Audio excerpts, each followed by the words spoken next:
উনি মানুষের মধ্যে পড়ছেন কি?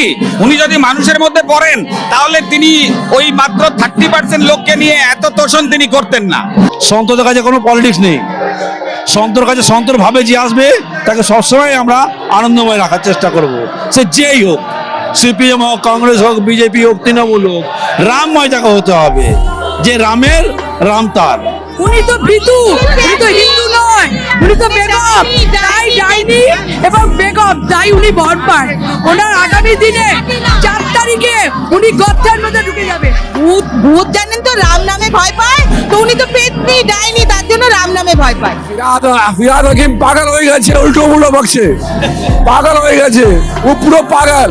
না, ভুল জানেন, উনি ব্রাহ্মণ না, ওনার নাম হচ্ছে মমতা বেগম। একই নারা একই নাম, জয় শ্রী রাম, জয় শ্রী রাম। একই নারা একই নাম, জয় শ্রী রাম, জয় শ্রী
দেখুন, ওনার পায়ের তলার মাটি সরে গেছে। গতকালের ওনার ভাষণও যদি দেখেন, উত্তরবঙ্গে রীতিমতো উনি যেন মানুষকে থ্রেট দিচ্ছেন। ভালোবেসে মানুষকে দিয়ে কাজ করানো যায়। উনি যদি এতই কাজ করে থাকেন, উন্নয়ন করে থাকেন, আজকে আমরা রামজিকে কেন মানি? আমরা রাম রাজত্ব প্রতিষ্ঠার জন্যে, সুশাসন আনার জন্য পশ্চিমবঙ্গে, তার জন্য আমাদের লড়াই, অন্য কিছু না। আজকে মহিলাদের সম্মান নেই, কাজ নেই, কোনো কিছু নেই, কোনো সুশাসন নেই পশ্চিমবঙ্গের বুকে। আর মুখ্যমন্ত্রী যেগুলো বলছে মানুষ বুঝতে পারছেন, তারা হয়তো মুখে বলছেন না, কিন্তু ভোট বাক্সে তা প্রতিফলিত হবে। শুধু ভবানীপুর নয়, ভবানীপুর তো হচ্ছেই, ভবানীপুর ছাড়াও সারা বাংলায় আজকে প্রায় 2 কোটি সনাতনী হিন্দু তারা রাস্তায় থাকবে।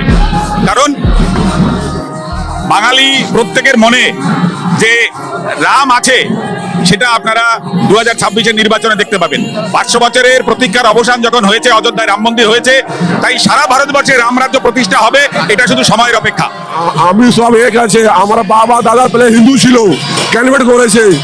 আমার हम लोग राम का बंसी है, हमारे पूर्वज राम जी थे, जो राम का नहीं वो किसी काम का नहीं। এটা আমার হিন্দুস্তান সংবিধান, হিন্দু মুসলিম বলে কোনো কথা নেই। এটা কেন? এটা হিন্দুস্তান আছে। আমরা যেভাবে বাড়ির জীবন করি, আমরা নবী দিবস করি, আমরা সাথে হিন্দু থাকে। আজকে রামনবমীতে আমরা মুসলমান এসেছি। আর দিদি যেভাবে বলেছিল যে আমরা মাইনরিটিকে বললে 1 মিনিটে সত্যতা করে দেবো, এভাবে আমরা নেই।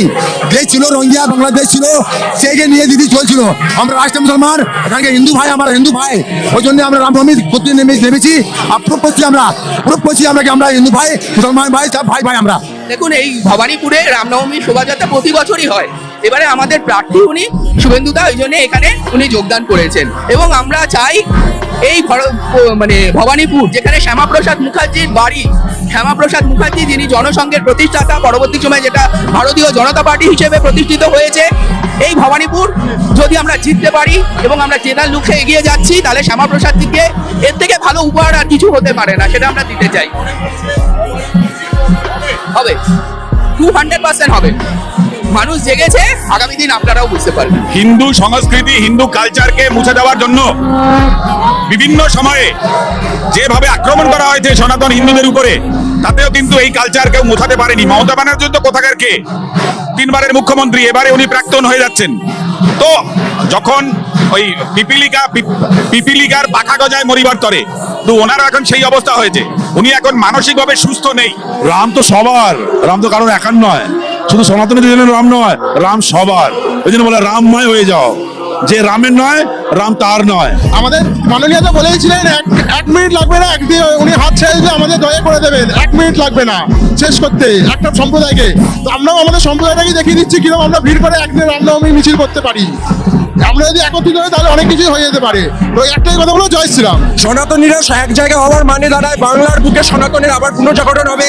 এই রামনবমীর মিছিল যেটা এতদিন করতে দেওয়া হতো না, আজকে শুভেন্দু তার নেতৃত্বে যে আমাদের মিছিল হচ্ছে, সেখান থেকে আমাদের পশ্চিম বাংলাতে আবার রামরাজ্য স্থাপন হবে এবং ভূত প্রেত অশুভ শক্তি বিনাশ হবে, তাদেরকে দূর করে দেওয়া হবে আমাদের এই পশ্চিমবঙ্গ থেকে। আমরা নামে বাস আছে যত আছে, আমরা কোনো আরব থেকে তুর্কিস্তান থেকে আসলাম না, আমরা সব বাপ দাদা এখানে রাসাল থেকে আছে।